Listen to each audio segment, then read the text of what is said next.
श्री रामकृष्ण लीला प्रसंग गुरु भाव उत्तरार्ध परिशिष्ट पहला भाग। श्री रामकृष्ण देव का मानव भाव। जय ठाकुर, जय मां। ओम शिव शिव शिव। श्री रामकृष्ण देव की योग विभूतियों की बातों को सुनकर ही साधारण लोगों की उनके प्रति भक्ति। भगवान श्री रामकृष्ण देव के देव भाव के संबंध में विभिन्न व्यक्ति विभिन्न प्रकार की बातें करते हैं। बहुत से लोगों के विश्वास, श्रद्धा तथा निर्भरता का कारण अनुसंधान करने पर विदित होता है कि श्री रामकृष्ण देव की योग विभूतियां ही इसके मूल में विद्यमान हैं। तुम क्यों उन्हें मानते हो?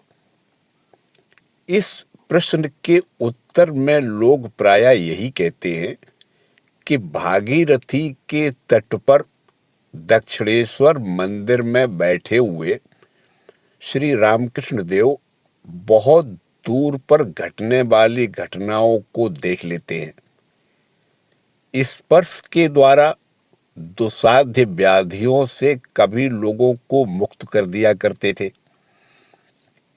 देवताओं के साथ भी उनकी सदा ही बातचीत हुआ करती थी तथा उनकी वाणी इतनी अमोघ थी कि उनके श्रीमुख से जब कभी कोई असंभव बात भी निकल जाती तो उस समय बाह्य प्रकृति की घटनाएं भी ठीक उसी प्रकार परिवर्तित तथा नियंत्रित हो जाया करती थी। दृष्टांत स्वरूप यह कहा जा सकता है कि राजकीय आज्ञा से प्राणदंड होने वाले व्यक्ति को भी उनकी कृपा कणिका तथा आशीर्वाद के फलस्वरूप आसन्न मृत्यु से न केवल छुटकारा ही मिला अपितु विशेष सम्मानित होते भी देखा गया है। अथवा केवल लाल फूल खिलने वाले पौधे में सफेद फूल खिलते हुए भी लोगों ने देखा है। अथवा कोई कहते हैं कि श्री रामकृष्ण देव सबके मन की बातें जान लेते थे। उनकी तीक्ष्ण दृष्टि प्रत्येक मानव शरीर के स्थूल आवरण को भेद कर उसके मानसिक चिंतन, बनावट तथा यहाँ तक कि उसकी प्रवृत्तियों को भी देख लेती हैं। उनके कोमल हस्त के स्पर्श मात्र से चंचल चित्त भक्तगण की आंखों के समक्ष उनकी इष्ट मूर्ति आदि का आविर्भाव होने लगता था अथवा उन्हें गहरा ध्यान लगने लगता था एवं अधिकारी विशेष के लिए निर्विकल्प समाधि का द्वार तक उन्मुक्त हो जाया करता था। कोई कोई यह भी कहते हैं, क्यों उन्हें मानता हूं, यह नहीं जानता, परंतु उनमें ज्ञान और प्रेम का एक ऐसा अपूर्व और साथ ही सर्वांगपूर्ण आदर्श मैंने देखा है जैसा किसी जीवित या परिचित मनुष्य की तो कौन कहे, वेद पुराण आदि में वर्णित जगत पूज्य आदर्श महापुरुषों में भी नहीं पाया जाता। ये महापुरुष भी मेरी आंखों में उनकी अपेक्षा हीन प्रभ हो जाते हैं। यह मेरे मन की भ्रांति है अथवा अन्य कुछ, कह नहीं सकता, किंतु मेरी आंखें उसी उज्जवल प्रभा से चकाचौंध हो गई हैं तथा मन उनके प्रेम में सदा के लिए मग्न हो चुका है। अब उसको वहां से लौटाने का प्रयास करने पर भी वह लौटता नहीं है। समझाने पर भी वह समझना नहीं चाहता। ज्ञान, युक्ति, तर्क पता नहीं किधर बह गए। बस केवल इतना ही मैं कह सकता हूं कि दास हूं तुम्हारा जन्म जन्म का मैं, गति मैं तुम्हारी नहीं जानता हूं, अपनी गति वह भी नहीं, कौन चाहता भी है जानने को। भुक्ति, मुक्ति, भक्ति आदि जितने हैं, जप तप साधन भजन, सब आज्ञा से तुम्हारी ही दूर मैंने कर दिए हैं। एकमात्र आशा पहचान की है लगी हुई, इससे भी करो पार।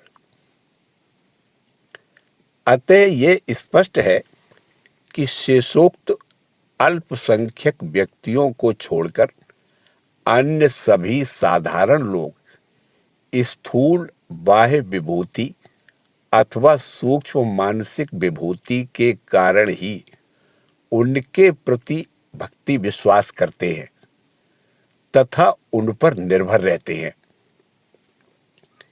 स्थूल दृष्टि संपन्न मानवों की यह धारणा है कि श्री रामकृष्ण देव को मानने से उनके रोग आदि दूर हो जाएंगे अथवा संकट विपत्ति आदि के समय बाह्य घटनाएं भी उनके अनुकूल ही नियंत्रित होती रहेंगी। स्पष्टतया स्वीकार न करने पर भी उनके भीतर इस प्रकार की स्वार्थपरायणता का स्रोत प्रवाहित हो रहा है। यह अनायास ही अनुभव किया जा सकता है। द्वितीय श्रेणी के अंतर्गत कुछ एक सूक्ष्म दृष्टि संपन्न मानव श्री रामकृष्ण देव को इसलिए मानते हैं कि उनकी कृपा से उन्हें दूरदर्शनादि विभूति की प्राप्ति होगी तथा उनके लीला सहचर होकर वे भी गोलोक आदि स्थानों में निवास कर सकेंगे। अथवा उन्हें मानने का यह भी कारण है कि उससे कुछ अधिक समुन्नत दृष्टि प्राप्त होने पर समाधिस्थ हो उन्हें जरा, जन्म आदि बंधनों से मुक्ति मिल जाएगी। अतः यह भी सहज ही हृदयंगम किया जा सकता है कि इस प्रकार अपनी स्वार्थ सिद्धि की भावना ही उनके विश्वास के मूल में निहित है। सत्य होने पर भी इन विषयों की आलोचना हमारा ध्येय नहीं है, क्योंकि सकाम भक्ति उन्नति की बाधक है। श्री रामकृष्ण देव की दैव विभूतियों के इस प्रकार अनेकानेक निदर्शन प्राप्त होने पर भी अथवा अपनी अपनी अभीष्ट सिद्धि ही के लिए जिसका प्रयोजन है, वह सकाम भक्ति भी उनमें अर्पित की जाने पर विशेष कल्याणजनक बन जाती है। इसमें किसी तरह का संदेह न रहने पर भी इन विषयों की आलोचना आज के इस निबंध का उद्देश्य नहीं है। उनके मानव भाव के चित्र को कथनचित अंकित करने का प्रयास ही आज हमारा ध्येय है। सकाम भक्ति अर्थात अपने किसी प्रकार के अभाव की पूर्ति के निमित्त की जाने वाली भक्ति भक्तों को सत्य दर्शन के उच्च सोपान पर आरूढ़ नहीं होने देती। स्वार्थपरता सदा भय का ही सृजन करती रहती है एवं वह भय मानव को क्रमशः अधिक दुर्बल बना डालता है। स्वार्थ प्राप्ति के द्वारा मानव मन में अहंकार तथा कभी-कभी आलस्य की वृद्धि हो जाती है, जिसके फलस्वरूप उसकी दृष्टि आच्छन्न हो जाती है। यही कारण है कि वह यथार्थ सत्य दर्शन प्राप्त करने में समर्थ नहीं हो पाता। इसीलिए श्री रामकृष्ण देव इस बात का विशेष ध्यान रखते थे कि उनकी भक्त मंडली में यह दोष प्रविष्ट न हो। यह विदित होते ही कि ध्यान आदि के अभ्यास से किसी भक्त के भीतर किसी प्रकार दूरदर्शनादि मानसिक शक्ति का नवीन विकास हुआ है, कहीं उसके हृदय में अहंकार प्रविष्ट होकर भगवत प्राप्ति रूप लक्ष्य से उसको वह विच्युत न कर डाले। वे तदर्थ कुछ दिन उसे ध्यान आदि करने का निषेध कर दिया करते थे। यह बात हमने कई बार प्रत्यक्ष भी की है। इस प्रकार विभूति संपन्न होना ही मानव जीवन का ध्येय नहीं है, यह हमने बारंबार उनको कहते हुए सुना है। किंतु दुर्बल मानव अपनी लाभ हानि का हिसाब किए बिना कुछ करने या किसी को मानने को तैयार नहीं होता, एवं त्याग की ज्वलंत मूर्ति श्री रामकृष्ण देव के जीवन से त्याग की शिक्षा न लेकर अपनी भोग सिद्धि के लिए ही वह उस महान जीवन का आश्रय लेना चाहता है। उनका त्याग, उनकी अलौकिक तपस्या, उनका अदृष्ट पूर्व सत्यानुराग, उनकी बाल सुलभ सरलता तथा निर्भरता, ये सब कुछ मानो उसकी भोग सिद्धि के निमित्त ही अनुष्ठित हुए थे, ऐसा वह समझा करता है। हम लोगों के मनुष्यत्व का अभाव ही इसका एकमात्र कारण है। इसलिए श्री रामकृष्ण देव के मानव भाव की मीमांसा हमारे लिए विशेष कल्याणप्रद है। यथार्थ भक्ति भक्त को उपास्य देव के अनुरूप बना देती है। भक्ति का किंचन मात्र भी यथार्थ अनुष्ठान करने पर वह भक्त को उपास्य देव के अनुरूप बना देती है। समस्त जाति के समस्त धर्म ग्रंथों में यह बात प्रसिद्ध है।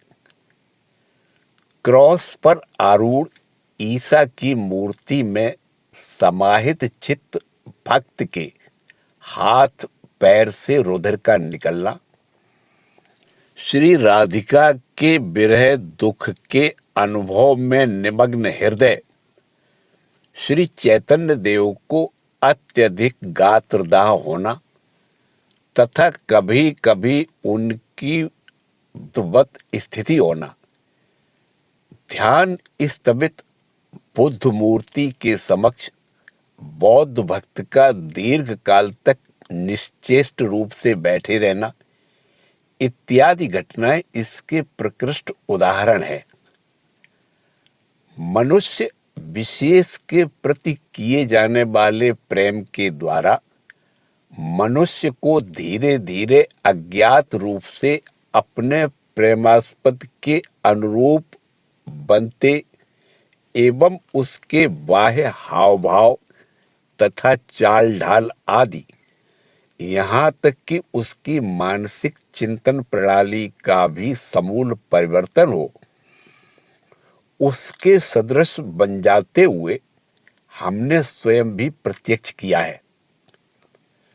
श्री रामकृष्ण देव के प्रति की जाने वाली भक्ति भी यदि हमारे जीवन को क्रमशः उनके जीवन के कथनचित अनुरूप न बना सके तो यह समझना चाहिए कि वह भक्ति तथा प्रेम उस नाम से कहलाने योग्य नहीं है। यहां पर यह प्रश्न हो सकता है कि तब क्या हम सब लोग श्री रामकृष्ण देव बनने में समर्थ हैं? इस संसार में किसी को संपूर्ण रूप से दूसरे के सदृश बनते हुए क्या कभी देखा गया है? इसके उत्तर में हमारा यह कहना है कि संपूर्ण एकाग्रता रूप प्राप्त करना संभव न होने पर भी एक ढांचे में ढले हुए पदार्थ के अनुरूप बनना अवश्य ही संभव हो सकता है। धर्म जगत के प्रत्येक महापुरुष का जीवन ही भिन्न भिन्न सांचे के सदृश है। उनके शिष्य वर्ग भी उन सांचों में ढलकर आज तक विभिन्न सांचों की रक्षा करते चले आ रहे हैं। मनुष्य की शक्ति अत्यंत ही सीमित है। आजीवन प्रयास करने पर भी वह उन सांचों में से किसी एक के सदृश नहीं बन पाता है। भाग्यवश कभी कोई किसी एक सांचे के अनुरूप जब बन जाता है तो हम उसे सिद्ध मानकर उसका सम्मान करते हैं। सिद्ध मानव का चिंतन, चाल ढाल, भाषा इत्यादि शारीरिक एवं मानसिक सारी वृत्तियां ही उस सांचे के प्रवर्तक महापुरुष के सदृश बन जाती है। उन महापुरुषों के जीवन में जिस महाशक्ति के अभ्युदय को देखकर संसार चमत्कृत हुआ था, सिद्ध मानव का शरीर मन भी उस शक्ति के कथनचित धारण, संरक्षण तथा संचार का पूर्ण यंत्र स्वरूप बन जाता है। इस प्रकार विभिन्न महापुरुषों द्वारा प्रवर्तित धर्म शक्तियों का सदैव से ही भिन्न भिन्न जातियों में संरक्षण होता आ रहा है। अवतार पुरुषों के जीवन की विवेचना के द्वारा किन अपूर्व विषयों का परिचय मिलता है।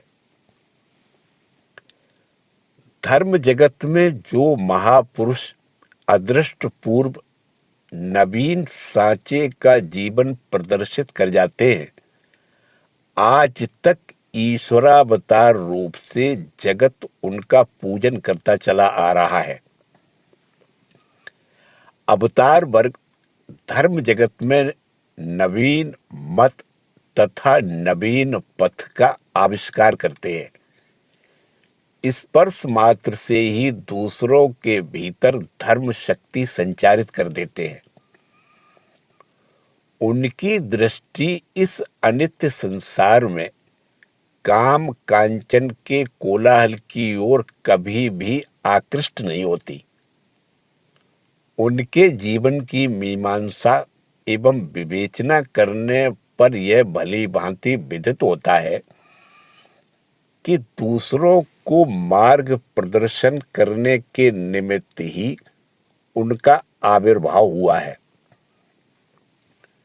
भोग, साधन अथवा मुक्ति प्राप्त करना उनके जीवन का ध्येय नहीं होता, अपितु दूसरों के दुख में सहानुभूति तथा दूसरों के प्रति प्रगाढ़ प्रेम ही उन्हें विभिन्न कार्यों में प्रेरणा प्रदान कर दूसरों के दुख निवारक मार्ग का आविष्कार करने का हेतु बनाता है। श्री रामकृष्ण देव की देव कांति का जब तक हमें दर्शन प्राप्त नहीं हुआ था, तब तक भगवान श्री कृष्ण, बुद्ध, ईसा, शंकराचार्य, श्री चैतन्य देव आदि अवतार रूप से प्रसिद्ध महापुरुषों के जीवन वेद को समझने में हम एक प्रकार से असमर्थ जैसे थे।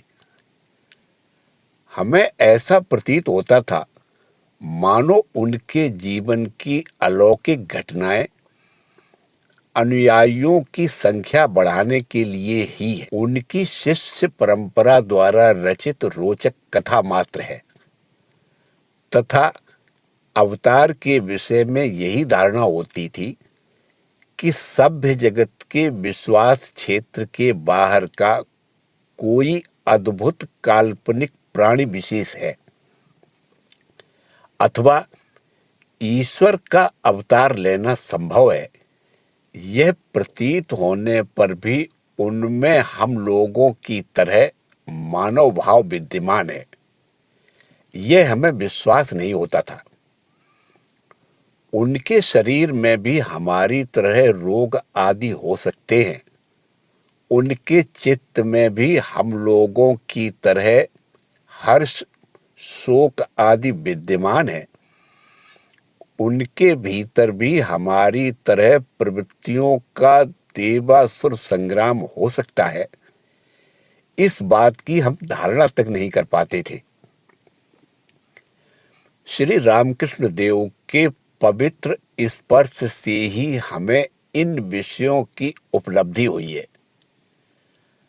अवतार शरीर में देव तथा मानव दोनों भावों के अपूर्व सम्मेलन की बात हम सबने पढ़ी या सुनी है, किंतु श्री रामकृष्ण देव का दर्शन प्राप्त करने से पहले यह बात कभी नहीं सोची थी कि किसी मानव के भीतर बालक भाव तथा कठोर मनुष्यत्व का एक साथ समावेश हो सकता है। बहुत से लोग यह कहा करते हैं कि 5 वर्ष के शिशु की भांति श्री रामकृष्ण देव के बालक स्वभाव को देखकर ही वे उनके प्रति आकृष्ट हुए थे। अबोध बालक सभी का प्रेमास्पद होता है तथा सब लोग उसकी रक्षा के लिए स्वभावतः ही व्यस्त हो उठते हैं। पूर्ण वयस्क होने पर भी श्री रामकृष्ण देव को देखकर लोगों के हृदय में इस भाव की स्फूर्ति हुआ करती थी तथा वह भाव उनको मुग्ध एवं आकृष्ट करता रहता था। यद्यपि किसी अंश में उनका यह कहना सत्य है, फिर भी हमारी यह धारणा है कि श्री रामकृष्ण देव के केवल विशुद्ध बालक भाव से ही लोग उनकी ओर आकृष्ट होते थे, सो बात नहीं है।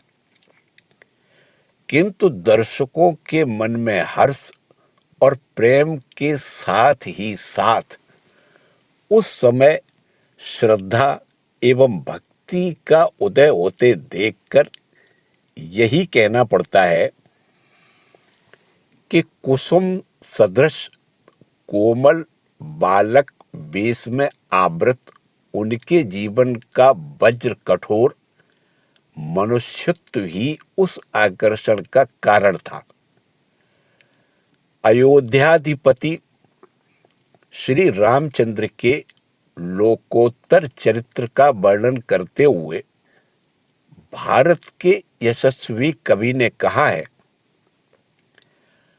वज्रादपि कठोराणि मृदूनि कुसुमादपि लोकोत्तराणाम चेतांश को नु विज्ञातुमर्हति।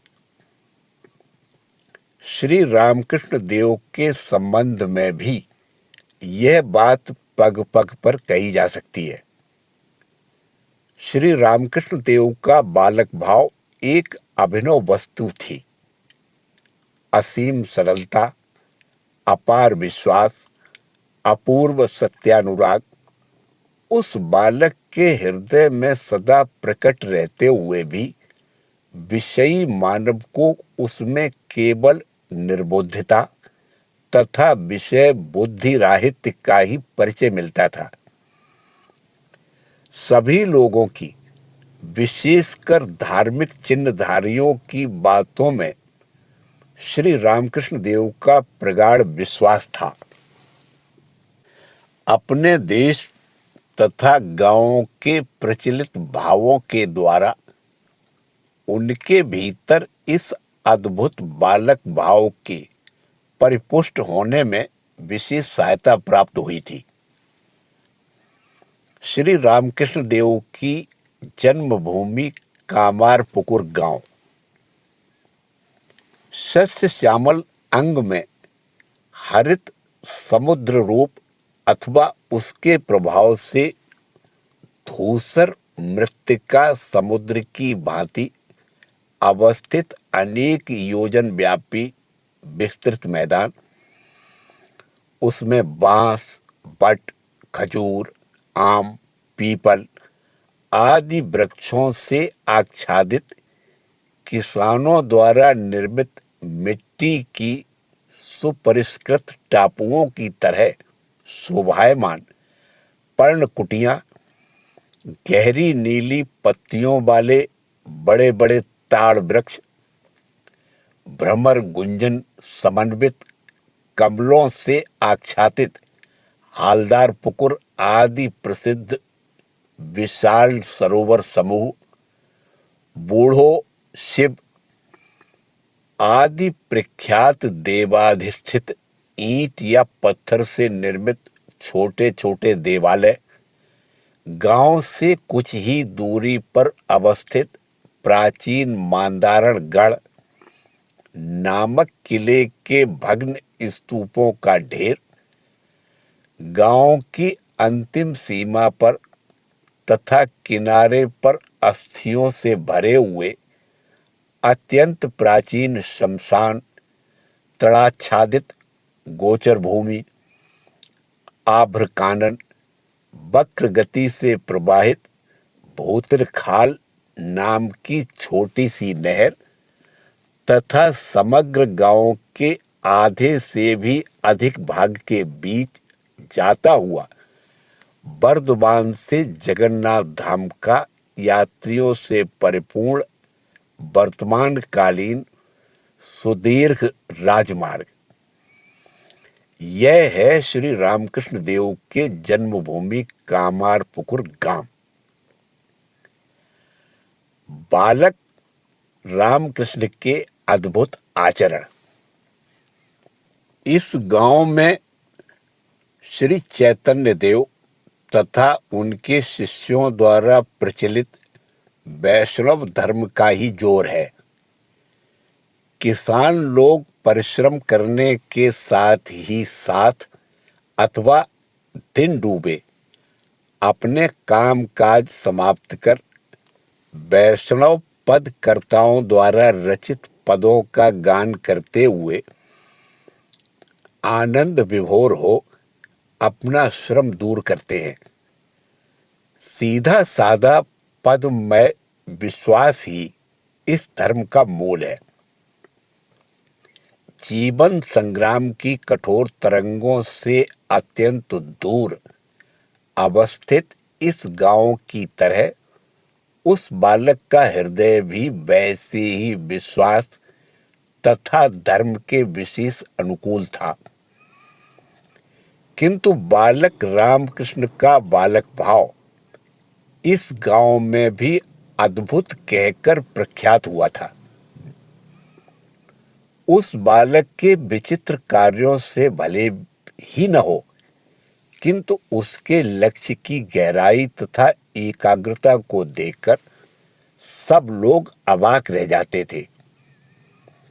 राम नाम के द्वारा मानव निर्मल होता है, कथा वाचक के मुख से इस बात को सुनकर कभी वह बालक दुखित हो यह सोचा करता था कि यदि यह सत्य है तो कथावाचक महोदय को अभी तक शौचाचार की आवश्यकता क्यों है।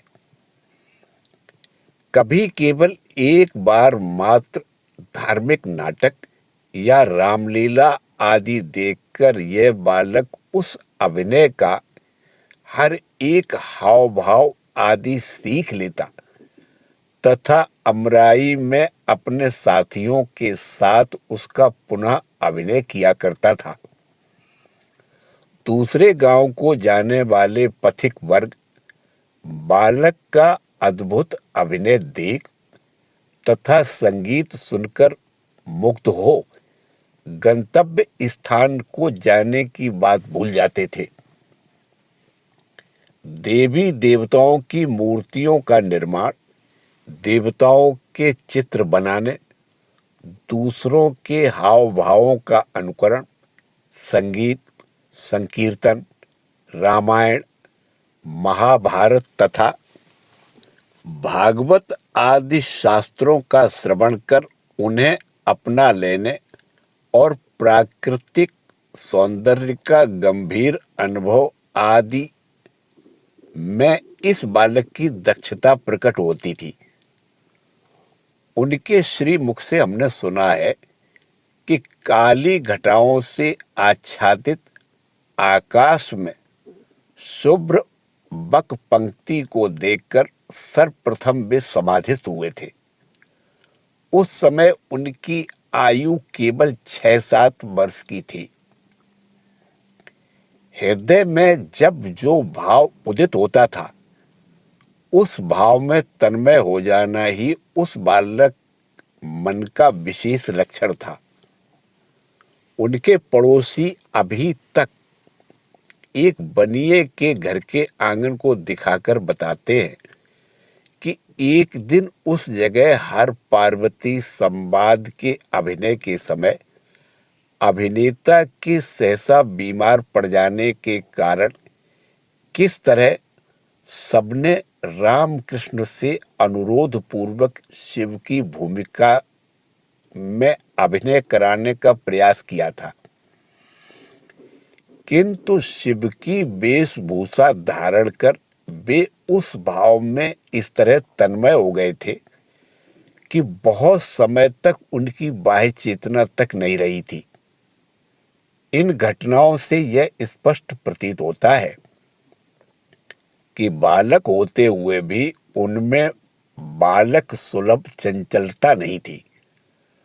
कोई भी बात देखकर या सुनकर किसी विषय में आकृष्ट होते ही उनके हृदय में उसका चित्र इस प्रकार सुदृढ़ रूप से अंकित हो जाता था कि उसकी प्रेरणा से उसे संपूर्ण रूप से आत्मसात तथा उसका नवीन रूप में पुनः प्रकाश किए बिना इस बालक के लिए शांत रहना असंभव था।